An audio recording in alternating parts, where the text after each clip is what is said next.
Good afternoon.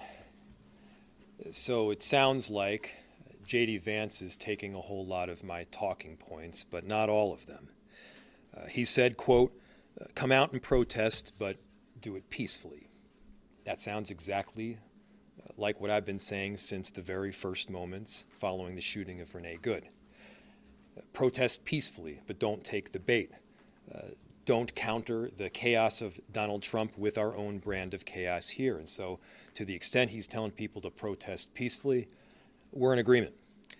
Second, and quote, we want to enforce the laws on one hand, while on the other making sure people in Minneapolis are able to go about their day.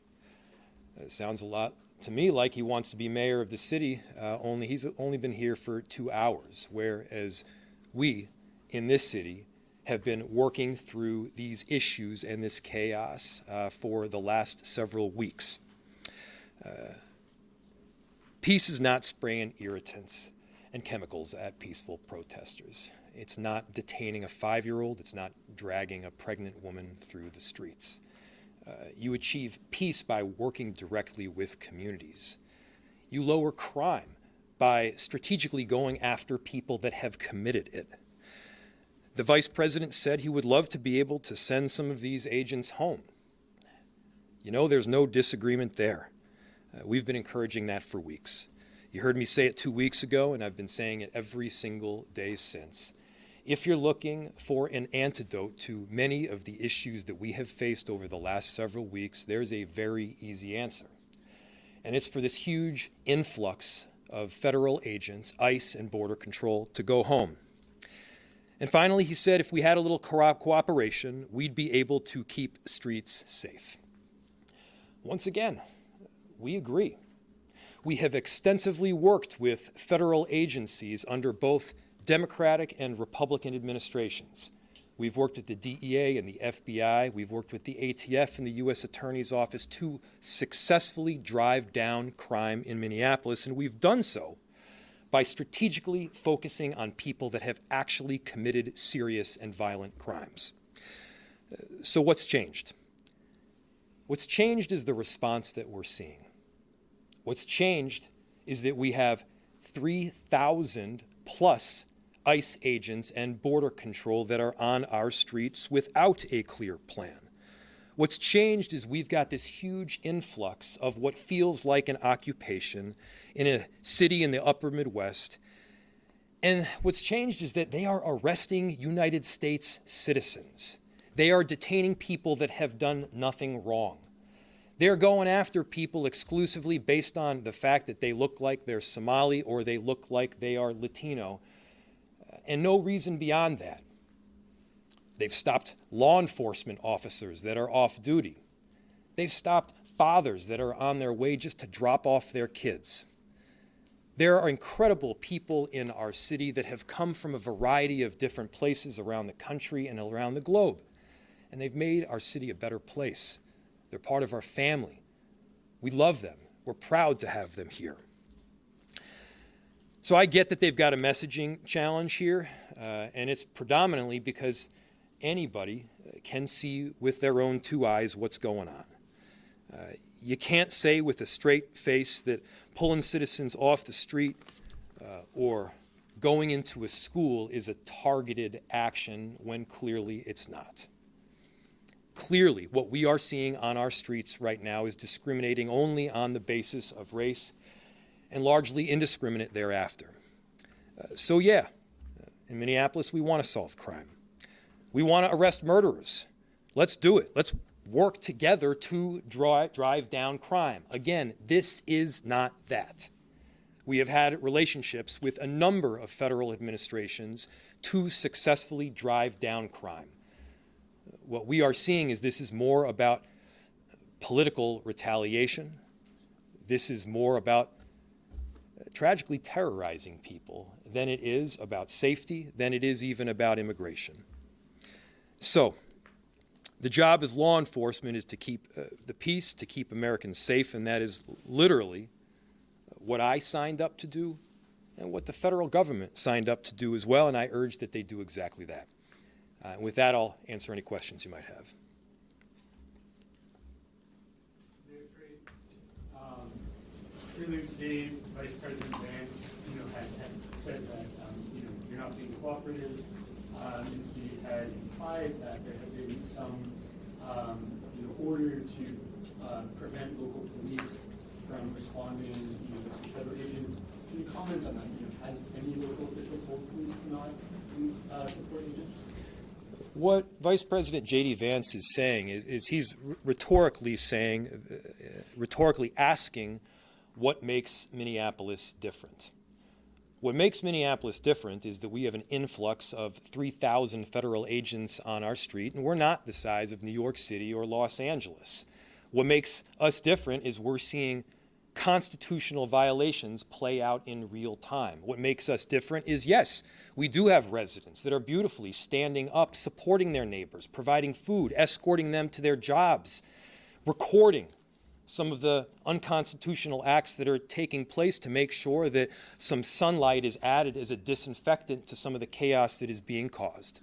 And to your question, we have a separation ordinance, which is widely publicized, is nothing new. We had one well before this operation started taking place, and that separation ordinance says that our police officers and public officials do not work with any federal agency around immigration enforcement work specifically. We do work with federal agencies to catch murderers. And so if they want to catch murderers, that's what we're for. And it doesn't matter if they're from Minneapolis, Chicago, Venezuela, Germany. It doesn't matter where the murderer is from. We're getting them because they're a murderer, not based on where they grew up. That's the way this should work in America. What our separation ordinance also says, and I say this to everybody throughout the city, is that we will not ask the question in Minneapolis as to whether a person is documented or not. Why? Because when you call 911, we want everybody to know that our first and primary concern is not your papers, but it's your safety. That's what we are focused on.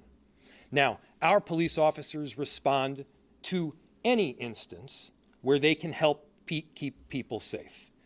We have responded. We have arrested people. You've seen it. You can report it. Where safety has been compromised, our officers have stepped in to help. But I'll tell you exactly what I want our officers doing. We have 600 of them. They got limited time.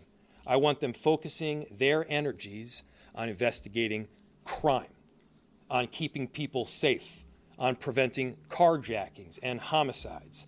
I don't want them spending time hunting down a guy, a dad, who has done nothing wrong, who just dropped his kids off at daycare, who's about to go work a 12-hour shift. That guy makes our city a better place. Mayor, your reaction to JD Vance saying that the military is not needed here in the state? Yeah, totally. So my reaction to JD Vance saying that the military is not needed in our state, yeah, wildly agree. Mayor Frey, what would improved communication with federal authorities look like to you? Well, so the question is, what would improved communication with federal authorities look like to me? Give me a call. If JD Vance could feel free to reach out. We didn't get an invite, maybe unsurprisingly, to hang out while he was in town. We have done a whole lot of work through a number of different channels, including the channel of an email, to seek an audience to try to figure out how we can stop this from happening and how we can keep our city safe. Again, I want to be really clear here. There is a route forward if we're all willing to see it. If their goal is to keep Minneapolis safe from criminals that are doing bad things, we agree. Regardless of where those criminals are from, we want to make sure that they are held accountable and that we're able to keep our city safe. And so there's broad agreement around that. For all these other people, though, that have done nothing wrong, that are these wonderful members of our community, why not a path to citizenship for them? That makes all the sense in the world to me. Mayor, what do you make of the Vice President meeting with Republican state lawmakers and neither you or the governor? So the question was, what do I make of Vice President Vance meeting with Republican lawmakers, but not me nor the governor. I mean, the question that I have is, again, is this political performance that is taking place in our city that is compromising our safety, or is this trying to achieve an end goal that is improving safety in Minneapolis? Is this political performance? Is this partisan politics? Is this loving your ideology more than you love your country? Or is this trying to get something done for the sake of the American people and for the sake of the people of Minneapolis? I appreciate, the Vice President said a couple nice things about the beautiful city that we have. And I agree, we have one. It is incredible. I'm so inspired by the people here in our city. And look, we got to find every possible way right now, again, as he said, to end this large-scale deployment and send these agents home. One more question. Is there any room for compromise between the city and ICE? The question was, is there room for compromise? You know, look, I'll work with anybody that is willing to work in good faith with me. Do you want to comment on Levy Armstrong's Yeah, so do I want to comment on Nikema Levy Armstrong's arrest? It's a gross abuse of power, and she should immediately be released. Mayor Frey, really quickly. I'll do one more, and then I'm going to get going. Vice President Vance said if there's cooperation between state and local officials, these many ICE agents would not be needed to carry out enforcement operations. What's your response to that? Is that something you're open to, that open line of communication to get these thousands of ICE agents out of the city? Well, you know, you don't need to. So the question is, the room for cooperation between the federal government and the state or in the city. You don't need to take my word for it. You can see it in the numbers coming straight out of Corrections, which is a state agency, in the way that they have worked together. You don't need to take my word for it. You can see it in the numbers where we've successfully driven down shootings on the north side to a record low by working with federal agents in the U.S. Attorney's Office and our police officers that are, by the way, working tirelessly to arrest perpetrators of violent crime. So, look, we have done that. But again, I need to be really clear. That is not this. If this were about getting murderers, we would be able to do that. The number one question that we ask when we're trying to get a murderer is, are you a murderer? Is this a murderer? Not, where are you from? Where are you from is not the point here. The point is there a crime, a violent crime that has been committed? And of course, we've partnered extensively on that front. And so, again, let's just be really clear. Let's be really straightforward. I deeply appreciate all the work that the press has done just to uncover the facts and the truth so that we're not, like, talking by one another. I'm grateful to all of you, and thank you so much.